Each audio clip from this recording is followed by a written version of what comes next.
when you get to the end of your piece, cut off half of whatever's left, leave a little tail, and then make a knot. So I'm splitting the thread, and now I'm just going to make a knot to secure it. And I was also thinking that you could reverse this step. You could glue these pieces on first and then do this while it's drying. It really doesn't matter. Okay, I'm ready to start gluing these down. Lay them out in a way that you can just see them quickly and establish, you know, a pattern if you want. So I kind of go like colorful, muted, that sort of thing.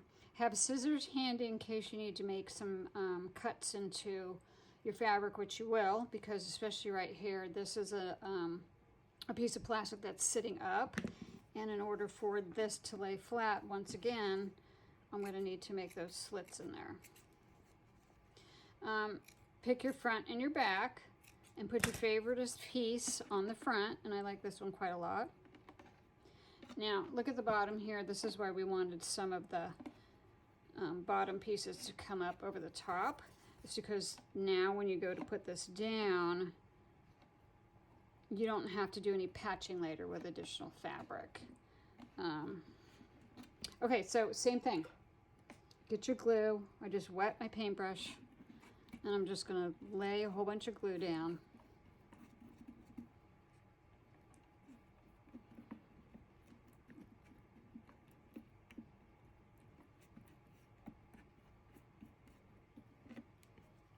And then I'm going to put this on top.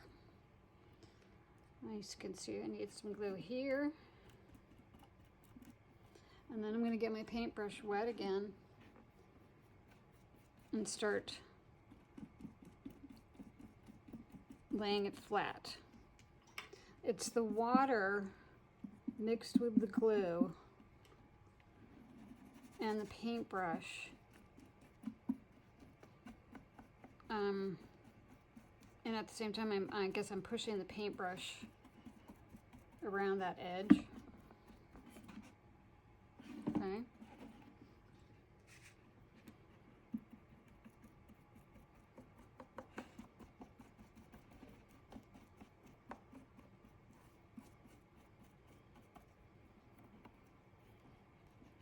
As this dries, this front area, and then there's one on the back too, you really want to check it for air pockets. And you can see them, it's obvious. Okay, so I've laid down the first piece, and now I'm going to keep going around with all my other pieces, and then we'll move on to laying down the top piece.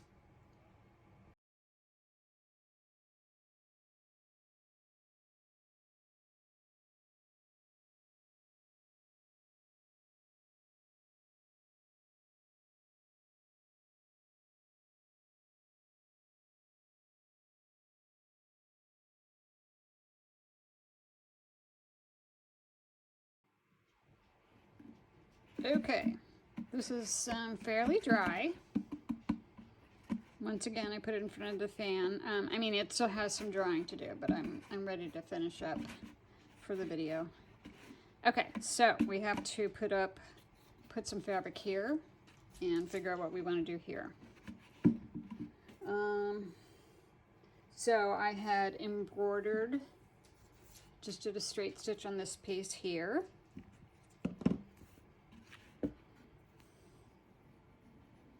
And I like how that looks. I think I'm going to need to trim a little bit of it though. You got to remember where your lid is going to go, which is up here. But there's also this plastic line here, so I'm not going to go above that line. So I think I'm going to just trim just a little bit off the top.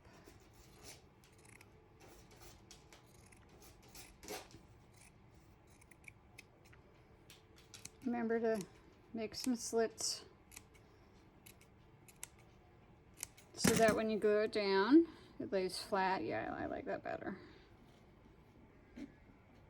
All right, so let's glue that down. Same way, get out your Get your Elmers.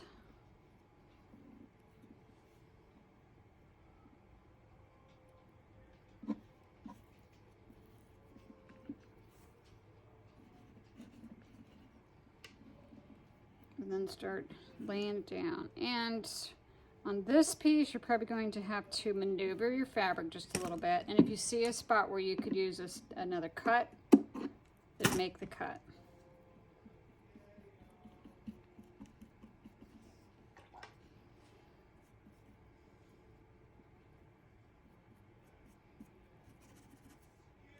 Remember, this isn't going to be perfect, so don't get frustrated if it's not laying exactly perfect. It's okay. No one's going to notice that. Who's going to notice?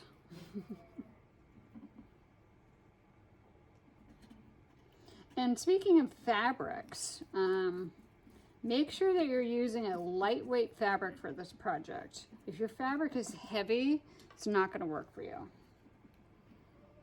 So you got to make sure. That's my husband in the background talking to Tucker. Yeah, so definitely make sure that the fabric is on the lightweight side.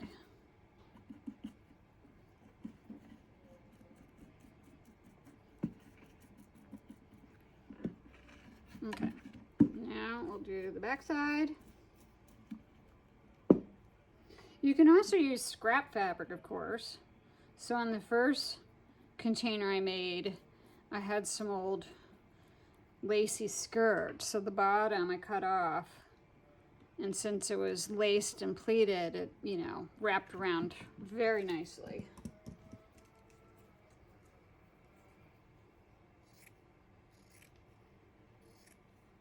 Okay, just cutting extra pleats. Or slits, whatever we want to call them.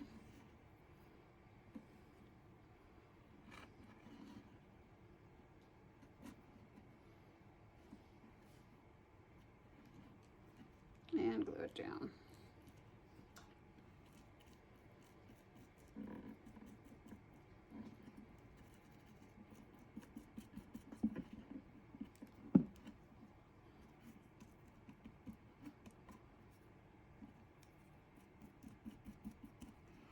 And since you picked a front and a back, anything that's not perfect should be more towards the back.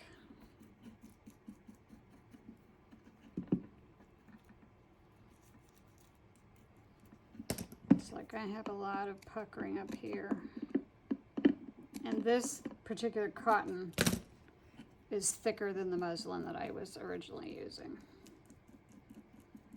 So that's definitely something to note to yourself. I mean, I can always come back later with something else like a ribbon once this is all dried.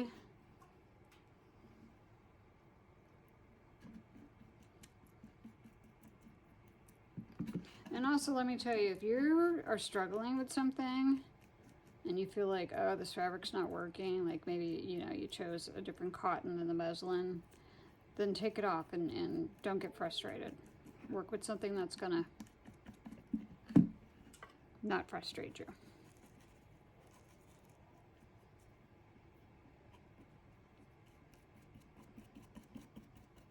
Okay, so that's good for that. All right, so let's see where we're at with this and we'll get it finished. So it's completely dry because I let it sit overnight. And one thing I realized after I put this piece on here with the embroidery on it, that I had cut the top part of it. I should have also cut the bottom part of it too. It was just way too wide. So that's something to keep in mind. I think I had it like that wide, so I would maybe go like that. That's gonna make, the reason that I ended up cutting it was because I just had so many snips to make it lay flat that it was just very bulky and I didn't like it. So I cut it while it was still drying. And then, of course, that left some open seam where these segments come up to here. So then that's when I grabbed this piece of lace. So I just kind of took something that I didn't like and figured out how to make it how I did like it. And that's the whole concept is, you know, troubleshooting. You don't like something, figure out how to make it the way that you do like it. So the last thing I would just want to do is add some pieces to the bottom here. And the reason I want to do that is just because we have all these seams like that. And I'm just sort of making it look a little bit more cohesive, I guess. So another thing that you can do with your fabric before you glue it on, and this is with smaller pieces, is get it wet. So this piece is actually damp. So I am going to do the glue thing. Just putting down some glue.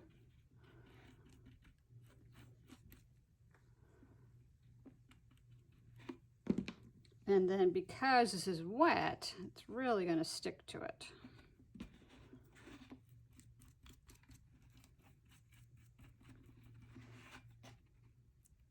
We're still going to have the turning of the corners, as I call them, when you're working on something circular and trying to get it to sit flat. But having the fabric wet will help with that.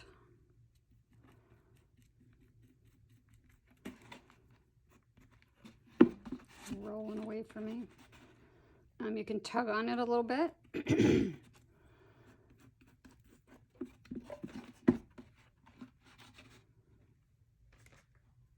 And just keep gluing it down.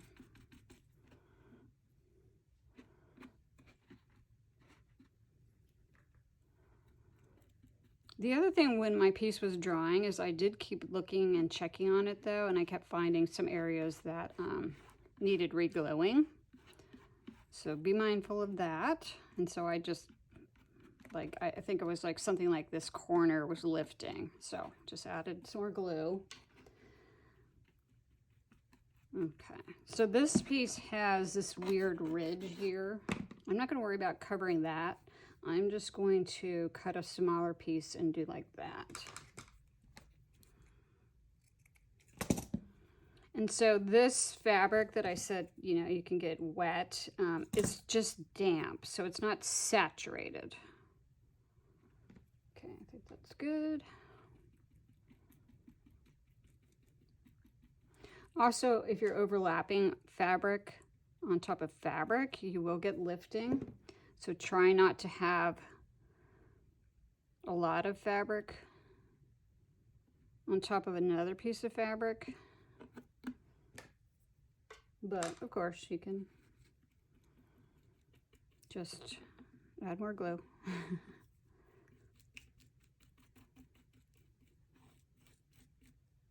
Okay. So I love how this looks. This is my back. This is my front. And I also added this purple bow. I'm going to clean off the glue that's there, just with a little rag. And then I'll be back with the conclusion. Okay. For the most part, this bottom part is dry. And I really don't think there's much left to do. I've got I re-spray painted my lid because I didn't let it dry long enough, and then as I kept touching it, I was pulling off the paint. So that's drying. And if you are going to spray paint, you need to let it dry overnight or something. Let it really set in. Optionally, if you want to, when you're finished, you can make marks on this. I added some pencil marks here. I just have an array of pens that I was just going to try and fool around with. I added some gel pen here, and I thought I'd try some like a water soluble color and add some, you know, water to it just to see how it might look. Again, this is just totally optional. I love mark making, so I always find it very fun and relaxing and interesting.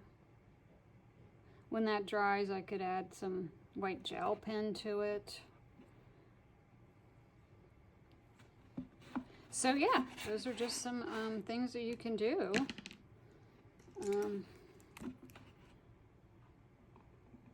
To still have fun. I always know when a project's finished, I'm like, I still want to do more to it. More is more to me. So this is a white gel pen. You can hear that it's a little crunchy going over the dried glue on the fabric, but still works.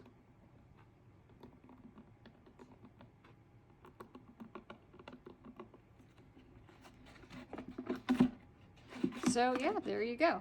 The other fun thing about these is they make great gifts too. You know, you're upcycling something and you need a little gift that's personalized.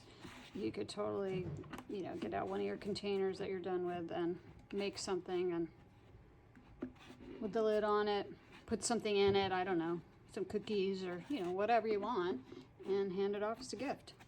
Okay, well, I've run out of things to say or do. I hope you enjoyed this project, and I will see you later. Take care.